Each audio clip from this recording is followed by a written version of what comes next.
multilatéral ou le régional qui attrape des obstacles au commerce, ça n'a aucune importance. L'important, c'est que l'échange international continue à s'ouvrir.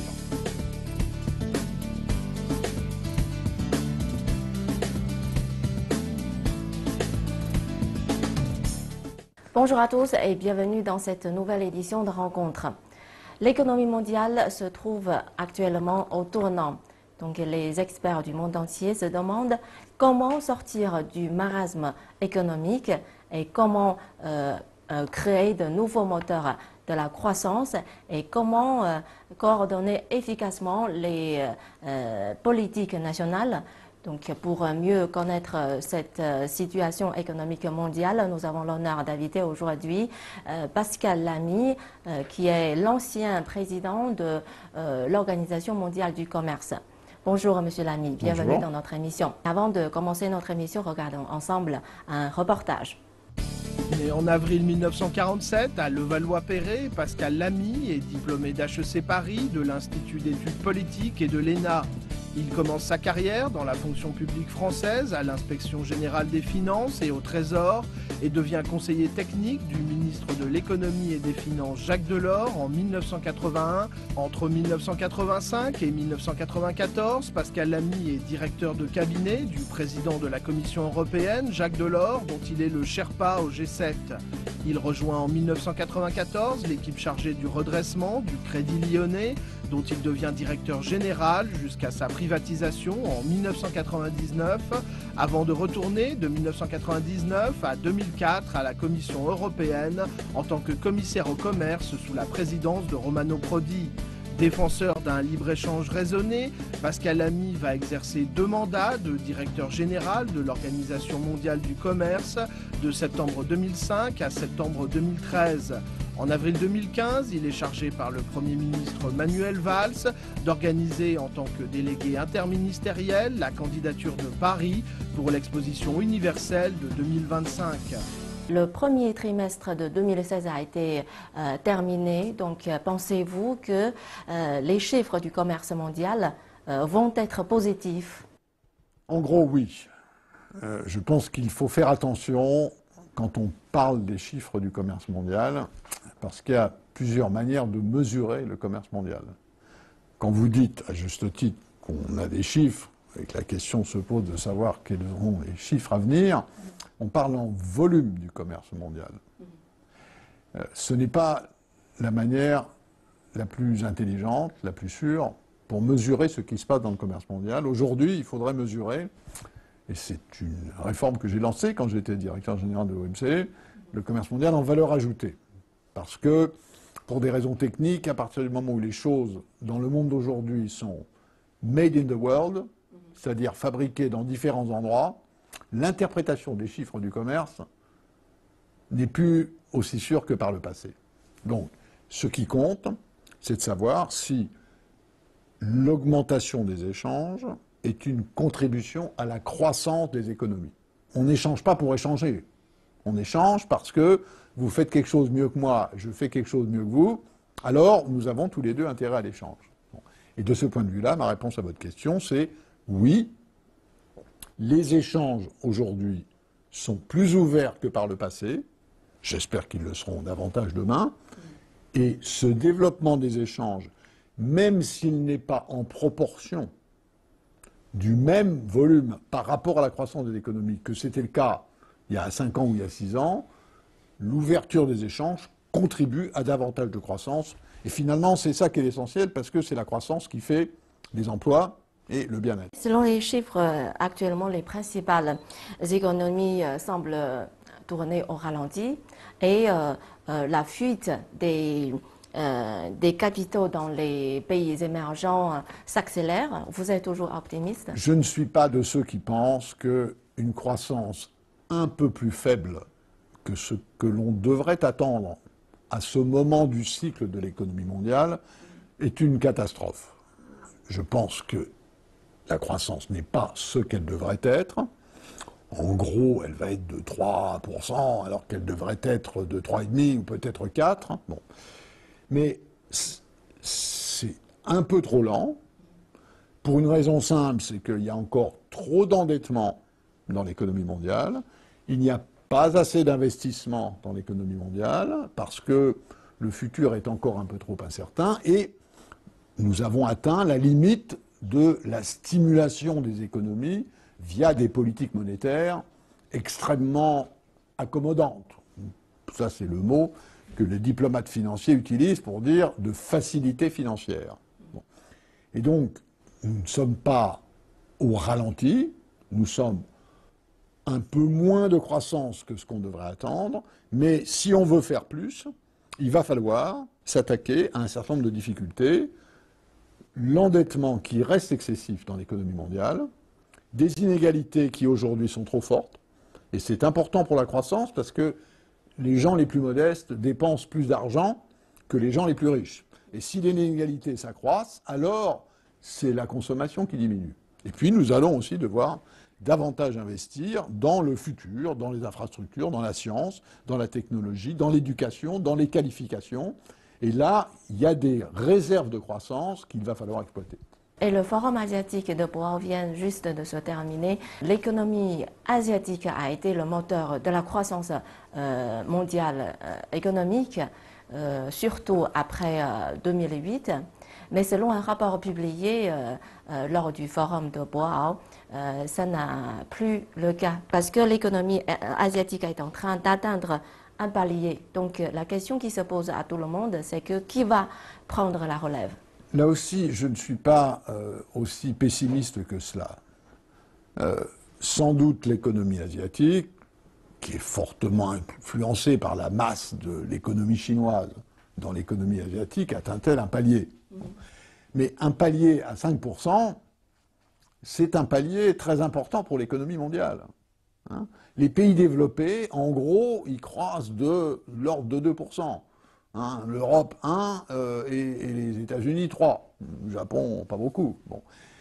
À partir du moment où l'autre moitié de l'économie mondiale, qui est celle des pays émergents, croît à quelque chose de l'ordre de 5%, ça reste la motorisation principale de l'économie. Alors, 5%, ça n'est pas 6%, mais c'est quand même beaucoup plus que 2%. Donc, la force relative du moteur asiatique par rapport à d'autres moteurs reste la puissance principale de l'économie mondiale aujourd'hui. Peut-être dans 10 ans ou dans 20 ans, l'Afrique va-t-elle prendre le relais compte tenu de son énorme progression démographique, mais pour l'instant, en relatif, ça reste l'Asie qui tire l'économie mondiale, et à l'intérieur de l'Asie, notamment la République populaire de Chine. Vous avez mentionné de l'économie africaine. Donc les pays en voie de développement ou bien sous-développés, ils sont en train de chercher des opportunités pour se développer. Parce que la Chine, c'est déjà un exemple de réussite, mais pas tous les pays en voie de développement peuvent suivre la voie de la Chine. Donc pour d'autres pays en voie de développement, donc quelle stratégie doivent adopter pour eux s'ils veulent encore jouer un rôle important dans le marché mondial? Je ne dis pas que tous les pays en voie de développement doivent imiter la Chine. Chacun a son propre modèle de développement, sa propre voie vers l'amélioration du bien-être de sa population. Mais il y a des leçons du passé qui comptent. Ce que nous dit la Chine, c'est que les infrastructures, c'est très important. Ce que nous dit la Corée, c'est que l'éducation, c'est très important. Et donc, quand je suis le Premier ministre indien ou la présidente brésilienne, je regarde ce qui s'est passé en Chine et en Corée, et ma conclusion, c'est l'essentiel du développement, ce sont des infrastructures et de l'éducation. Les infrastructures, c'est d'autant plus vrai que nous allons vers des progrès technologiques et scientifiques phénoménaux, notamment dans les technologies de l'information, l'intelligence artificielle, la médecine. Et l'éducation, c'est d'autant plus important que nous savons que dans l'avenir, beaucoup de ce que font les hommes et les femmes qui produisent aujourd'hui sera fait par des machines. Hein, et donc, ce qu'il y a de précieux pour l'avenir, c'est le jus de cervelle. Hein, et ça, le jus de cervelle, c'est quelque chose qui se produit via des systèmes éducatifs. Et donc, mon expérience du développement au cours des 30 dernières années, et j'ai beaucoup travaillé avec beaucoup de pays, me mène à cette conclusion. Les infrastructures, l'énergie, les transports, la logistique et les systèmes éducatifs. Et en plus, évidemment, dans la mesure où on arrive à produire de la croissance, il faut la répartir correctement.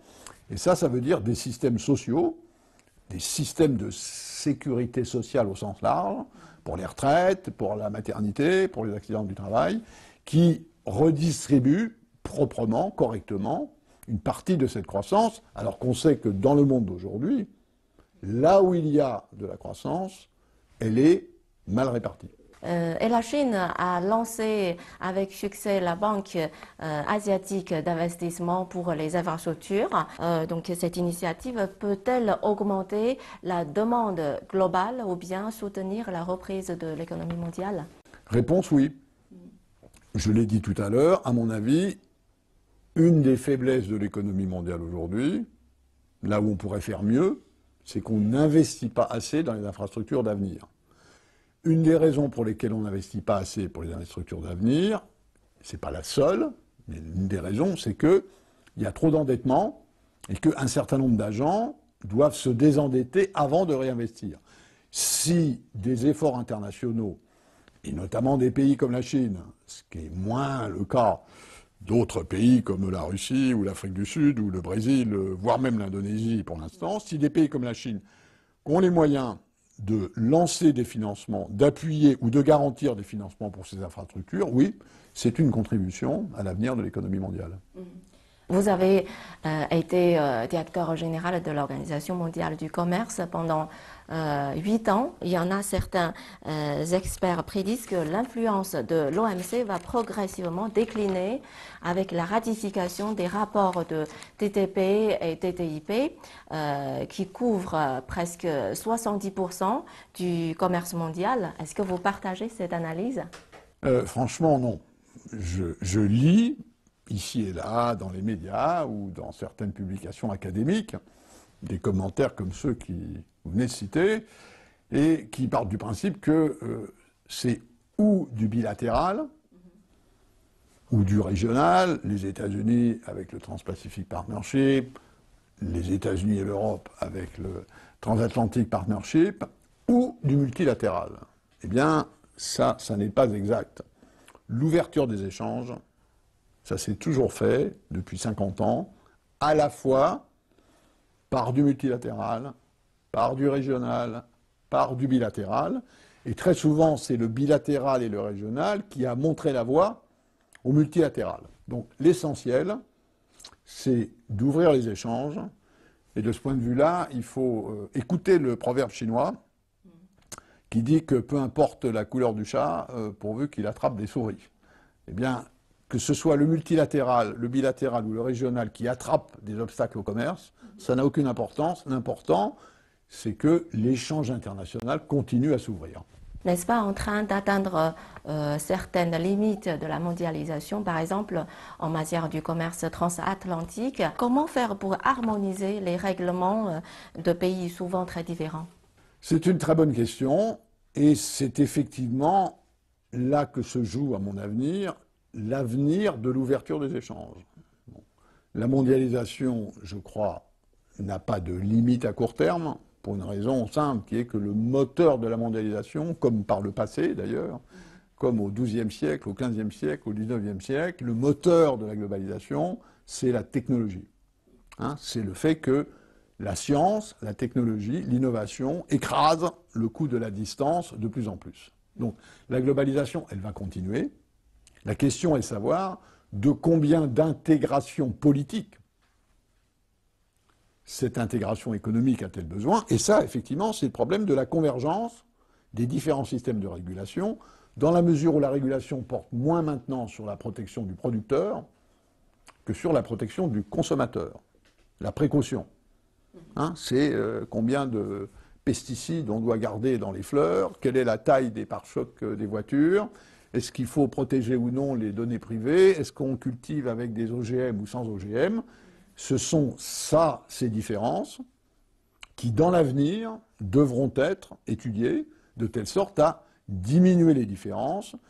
La grande différence entre ce monde de demain et celui d'hier, Dans celui d'hier, on réduisait les obstacles aux échanges en réduisant la protection. Dans le monde de demain, on ne va pas réduire les obstacles aux échanges en réduisant la précaution. La précaution, elle va continuer à monter. Il s'agit de la faire de manière la plus harmonisée possible. Et ça, c'est un des grands enjeux de cette négociation transatlantique. Et on va voir qu'en matière de mise en marché des médicaments, ou de régulation des produits chimiques, ou des produits agroalimentaires, ou effectivement des équipements de sécurité des voitures, des progrès d'harmonisation sont tout à fait possibles. Pas toujours, parce qu'il y aura des sujets très difficiles, mais c'est souvent possible.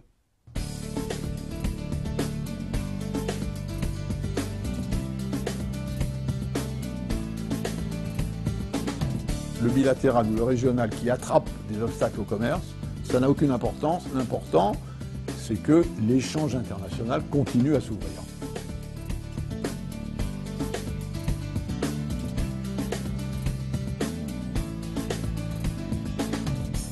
Suite au ralentissement de l'économie chinoise, la Chine a mis beaucoup d'accent sur sa réforme structurelle de l'offre, surtout après les 2 sessions de cette année. On parle souvent de cette nouvelle normalité, new normal. Quel est votre point de vue sur ce mot-là et quel est votre point de vue sur ce nouveau modèle, peut-être ce nouveau modèle de développement de l'économie?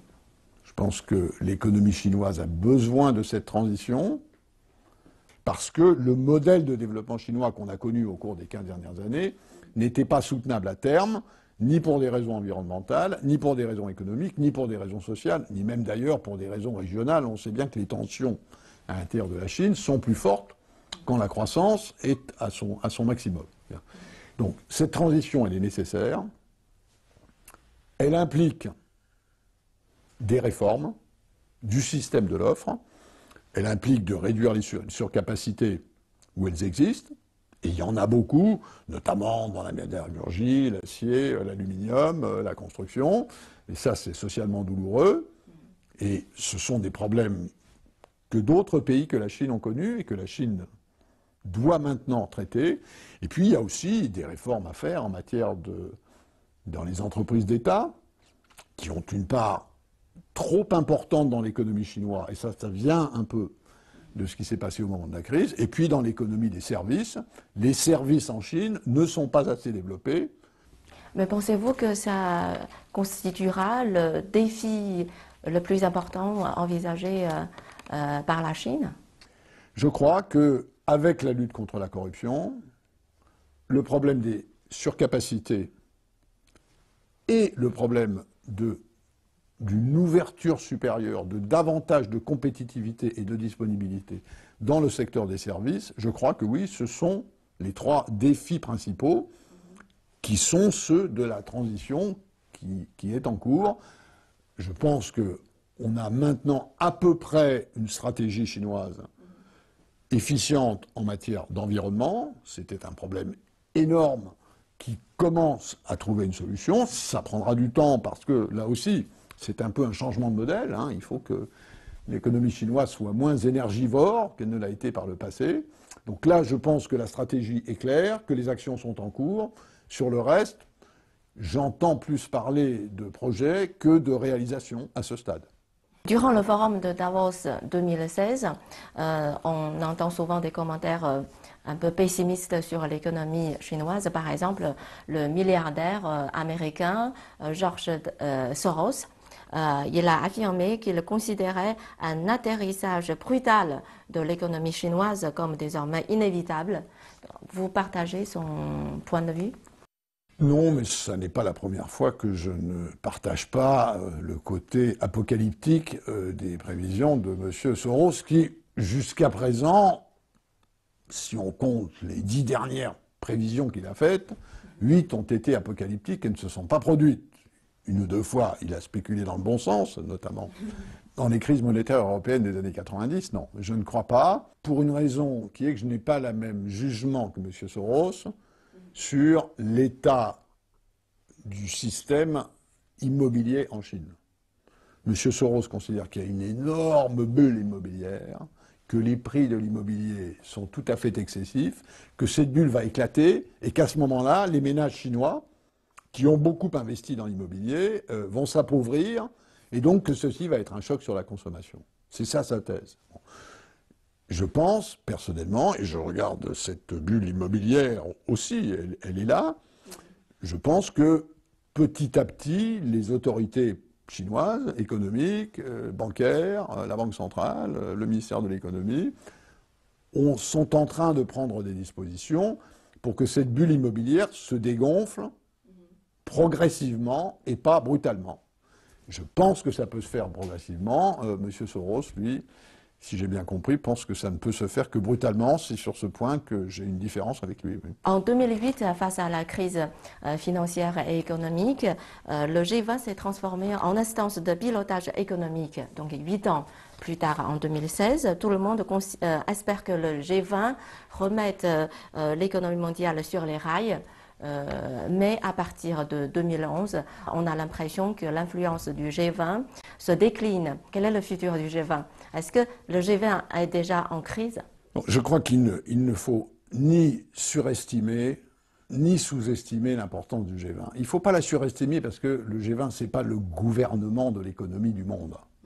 C'est un groupe de 20 pays qui peuvent, s'ils travaillent bien ensemble, donner des signaux qui sont utiles à la gestion de l'économie mondiale, à la fabrication par les opérateurs économiques de leurs anticipations, à 5 ans, à 10 ans, à 20 ans.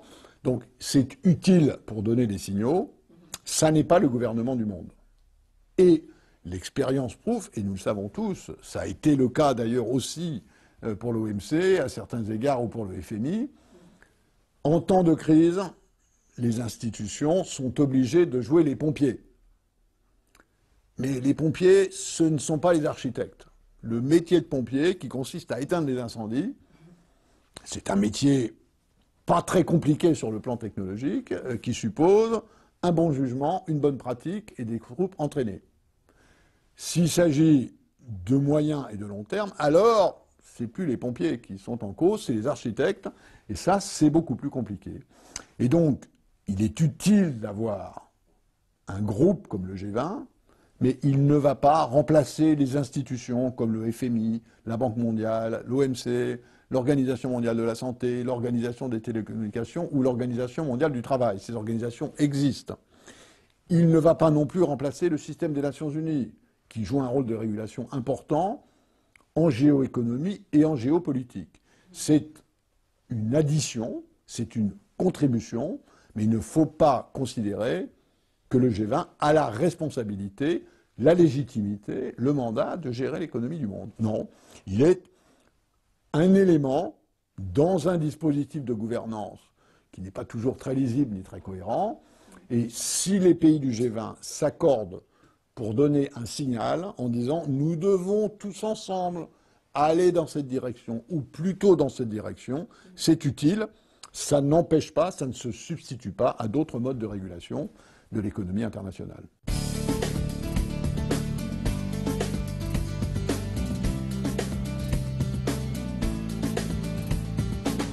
Le bilatéral ou le régional qui attrape des obstacles au commerce, ça n'a aucune importance. L'important, c'est que l'échange international continue à s'ouvrir.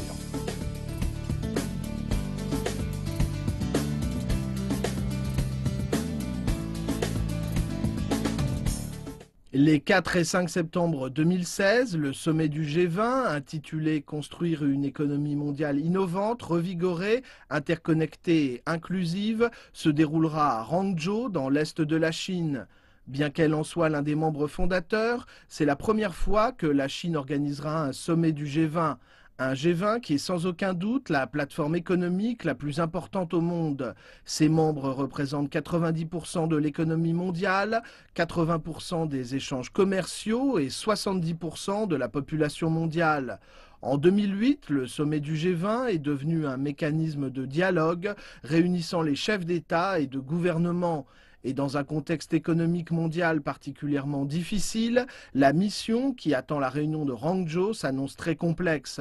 Réputé pour son héritage historique et sa beauté naturelle, Hangzhou est l'endroit idéal pour accueillir les dirigeants du monde entier et leur permettre de mieux comprendre la culture chinoise.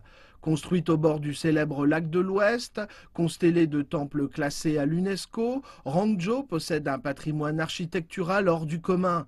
Connue pour être la capitale du tourisme en Chine, Hangzhou est décrite au XIIIe siècle par Marco Polo comme la plus belle et la plus élégante ville du monde.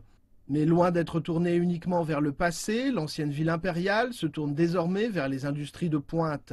Plateforme technologique émergente, Hangzhou abrite le siège mondial du géant du commerce électronique Alibaba et le quartier général du constructeur automobile Geely qui a fait l'acquisition de Volvo en 2010. Et cette année, le G20 va se tenir à Hangzhou, en Chine, et sera présidé par la Chine. Quelles sont vos attentes? Je crois que les Chinois doivent être pragmatiques. Il ne faut pas attendre du G20, encore une fois, ce que le G20 n'est pas en état de délivrer, ça n'est pas un gouvernement. Par contre, la Chine peut faire avancer des dossiers qui sont à l'ordre du jour du G20 depuis un certain temps, comme par exemple les questions d'harmonisation fiscale, de lutte contre les paradis fiscaux, qui sont un des grands problèmes de l'économie contemporaine, et puis peut-être, compte tenu du fait que le temps long est plus familier aux Chinois qu'il ne l'est aux Américains, ou de temps en temps aux Européens, peut-être les Chinois peuvent-ils inciter le G20 à regarder à 10 ans, à 15 ans, à 20 ans, pas juste l'année prochaine, un peu plus loin, sur des grandes questions qui sont celles qui mobiliseront l'humanité dans 10 ans, dans 15 ans, sur des questions de santé, sur des questions d'intelligence artificielle, sur des questions de futur du travail, qui sont des questions communes à l'humanité et qui vont, très franchement, un petit peu plus loin que la réforme des statuts du Fonds monétaire international ou la question de savoir si le Luxembourg ou la Grèce ont 1,5 de point de plus dans le capital de la Banque mondiale. À mon avis, ça n'est pas l'essentiel. L'essentiel, c'est que la Chine, encore une fois, il y a une tradition qui consiste à voir loin et large, élargisse cet horizon temporel qui, à mon avis aujourd'hui, est un petit peu trop de court terme et pas assez de long terme. Donc, pour finir, la dernière question, quel rôle doit être l'implication de la Chine dans la gouvernance mondiale? La Chine doit participer à la gouvernance de cette planète, et c'est vrai aussi bien en plan politique qu'au plan économique. C'est vrai pour ce qui se passe en Syrie, comme ce qui se passe en Corée du Nord. C'est vrai pour ce qui se passe sur le changement climatique, comme ce qui se passe sur les marchés d'échange, à la hauteur de ses responsabilités. La Chine est un pays majeur dans le monde d'aujourd'hui, et encore plus dans le monde de demain. Elle retrouve en quelque sorte la place qu'elle avait au XVIIe ou au XVIIIe, à un moment où l'économie mondiale et la politique mondiale n'étaient pas globalisées comme elle l'est aujourd'hui, mais c'est une question de proportion. La Chine doit avoir les responsabilités qui correspondent à sa taille, de même que les Américains ou les Européens. Nous savons que dans le cas des Américains, ils ont une responsabilité un peu supérieure aujourd'hui à ce qu'est la taille de leur économie. Nous savons que les Européens sont en train d'essayer, et je souhaite qu'ils y parviennent, parce que je pense qu'un monde où la Chine, l'Europe, les États-Unis, l'Inde, qui seront les 4 puissances majeures de demain, avec l'Afrique dans 10 ou 20 ans, est un monde plus stable qu'un monde uniquement unipolaire, qui est pendant très longtemps ce que nous avons eu depuis la chute du mur de Berlin. Monsieur Lamy, notre émission touche à sa fin. Merci d'avoir accepté notre invitation et merci de vos éclairages. Merci pour votre invitation. Bon séjour en Chine. Merci.